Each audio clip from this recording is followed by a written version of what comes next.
हाय, मैं हूं अभिषेक ठाकुर। अरुण आशा मैथमेटिक्स में आपका फिर से स्वागत है।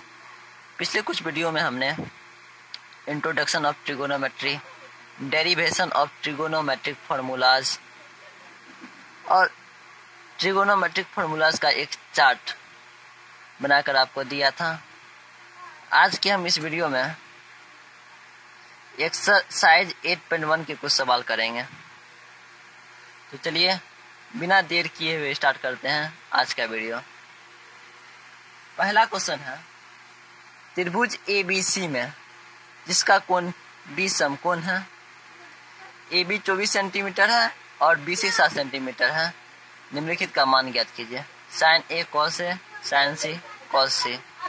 एक त्रिभुज ABC क्वेश्चन में AB दिया है 24 सेंटीमीटर, BC दिया है 7 सेंटीमीटर। तो हम लोग पाइथागोरस त्रिक से AC का मान निकाल सकते हैं। हम लोग पाइथागोरस त्रिक जानते हैं। क्या होता है पाइथागोरस त्रिक? चलिए त्रिभुज ABC में पाइथागोरस प्रमेय लगाते हैं। पाइथागोरस प्रमेय से हम लोग जानते हैं कि AC का स्क्वायर अर्थात कर्ण का स्क्वायर बराबर लंब का स्क्वायर प्लस आधार का स्क्वायर होता है। तो हम लोग कह सकते हैं AC का स्क्वायर बराबर होगा AB के स्क्वायर और BC के स्क्वायर, दोनों के जोड़ के।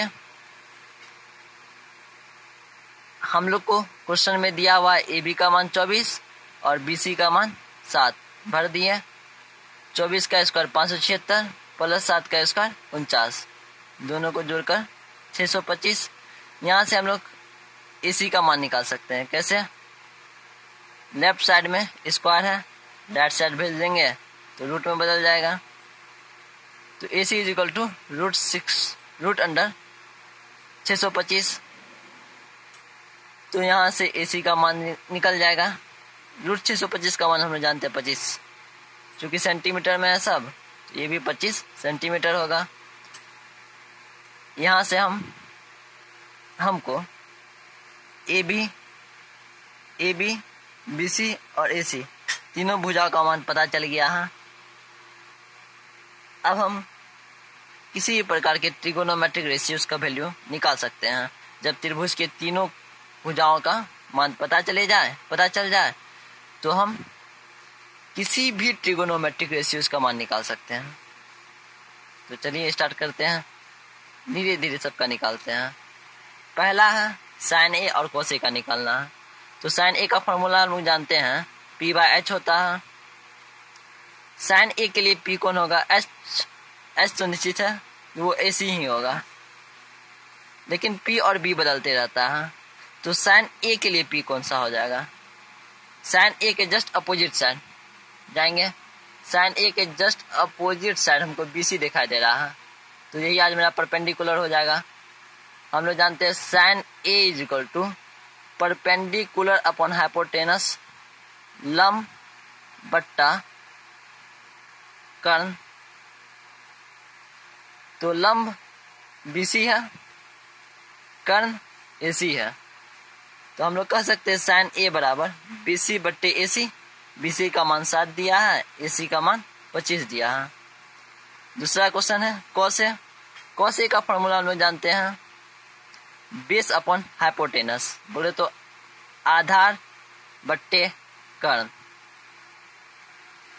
cos A के लिए आधार क्या होगा? तो हम एंगल A दिया हुआ है, cos A एंगल A का एडजेसेंट साइड, बगल वाला भुजा कौन है? बगल वाला भुजा एडजेसेंट साइड जिसको बोलते हैं वो AB है और अपोजिट साइड BC है। तो अपोजिट साइड से मतलब नहीं है, हमें बेस निकालना है। बेस होता है एडजेसेंट साइड। तो AB अपॉन हाइपोटेनस AC। तो cos A is equal to base upon hypotenuse, बोले तो base AB upon hypotenuse AC। cos A is equal to AB upon AC। AB का मान हम लोग जानते हैं 24 और AC का मान हम लोग जानते हैं 25। इसी तरह से हम लोग साइन C cos C का भी वैल्यू निकाल सकते हैं। साइन का फॉर्मूला होता है P/H चूंकि एंगल सी है तो परपेंडिकुलर इसके जस्ट सामने वाला होगा।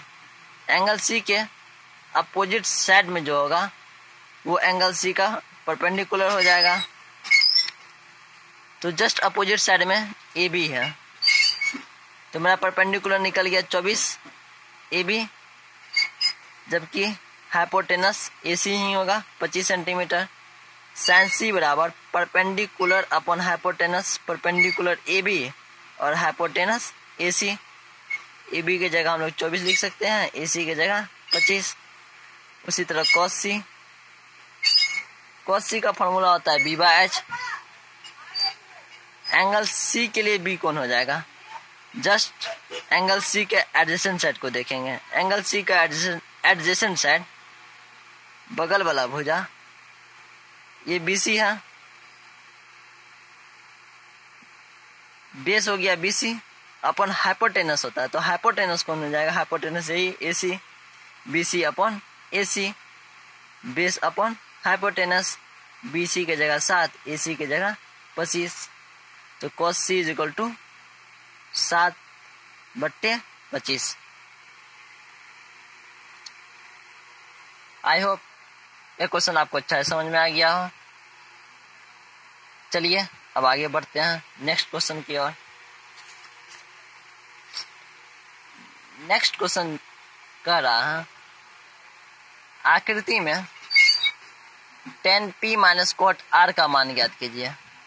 आकृति बना हुआ है जिसमें कि PQ दिया हुआ है, PR दिया हुआ है, तो हम लोग QR का मान निकाल सकते हैं। क्वेश्चन में PQ दिया हुआ है, PR दिया हुआ है, तो हम लोग यहाँ से QR का मान निकाल सकते हैं। त्रिभुज PQR में यदि हम पाइथागोरस ट्रिक से देखें तो QR को लिख सकते हैं कि आधार का स्क्वायर बराबर कर्ण का स्क्वायर माइनस लंब का स्क्वायर। आधार Q है, QR है, तो QR का स्क्वायर इज इक्वल टू कर्ण PR का स्क्वायर माइनस परपेंडिकुलर PQ का स्क्वायर। PR का वैल्यू दिया हुआ है 13 सेंटीमीटर और PQ का वैल्यू दिया हुआ है 12 सेंटीमीटर।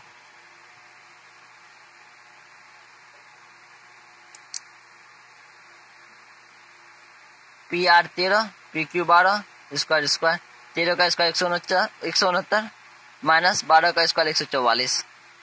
169 में से 144 गया 25, लेफ्ट साइड स्क्वायर था राइट साइड भेज दिए तो रूट में बदल गया। रूट 25 का मान हम लोग जानते हैं 5, सो QR बराबर 5। अब हमारा तीनों भुजाओं का मान निकल गया, तो हम किसी भी तरह के ट्रिगोनोमेट्रिक रेशियोज का वैल्यू निकाल सकते हैं। क्वेश्चन के अनुसार tan P minus cot R का वैल्यू निकालना है। tan P एंगल है आज मेरा P, एंगल के जगह P बैठा है, तो इसके लिए परपेंडिकुलर कौन हो जाएगा, जस्ट एंगल P के सामने वाला।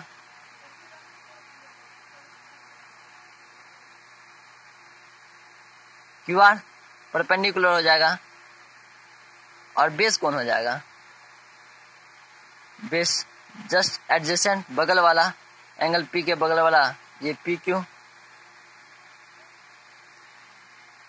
तो हम लोग tan का फॉर्मूला जानते हैं कि परपेंडिकुलर अपॉन बेस होता है। परपेंडिकुलर निकला QR और base PQ, QR upon PQ, minus तो माइनस cot R। एंगल में आज मेरा R है और cot का फॉर्मूला होता है B बाय P, बोले तो बेस अपॉन परपेंडिकुलर। इसके लिए बेस कौन हो जाएगा, अगर एंगल R है तो बेस हो जाएगा जस्ट एडजेसेंट साइड बगल वाला ये QR और परपेंडिकुलर हो जाएगा PQ जस्ट अपोजिट साइड।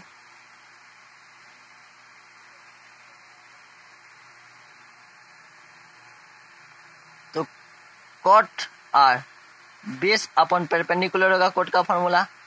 इसके लिए बेस QR और परपेंडिकुलर PQ, तो base QR upon perpendicular PQ।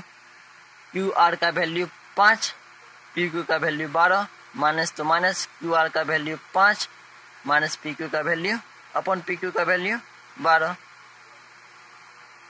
इसका साइन निगेटिव, इसका साइन पॉजिटिव, कैंसिल, दोनों भस्म हो गया और रिजल्ट आया 0। तो आज का वीडियो हम लोग यहीं तक रहने देते हैं। अगर आपको जरा भी प्रॉब्लम हुआ हो तो कमेंट कीजिए, हम आपकी प्रॉब्लम को सॉल्व करने का प्रयास करेंगे। अगर आपको हमारा वीडियो जरा भी अच्छा लगे तो प्लीज़ लाइक कीजिए, सब्सक्राइब कीजिए और अपने दोस्तों में ज़रूर शेयर कीजिए। जय हिंद, जय भारत।